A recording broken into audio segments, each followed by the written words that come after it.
sen. Juu, kehu vaan. Se oli niin nopea, että ei kato. Pyydä vaan sinne se vielä. Sä saat itse rentoudua ja me vaikka sen lähelle vielä sen laitteen lähelle. Pyydä sinne. Kehu kovasti. Se kävi sen siellä katsomassa. Saat tulla tänne.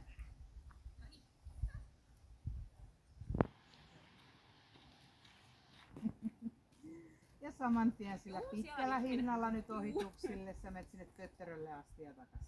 Koira valitsee oman reittinsä.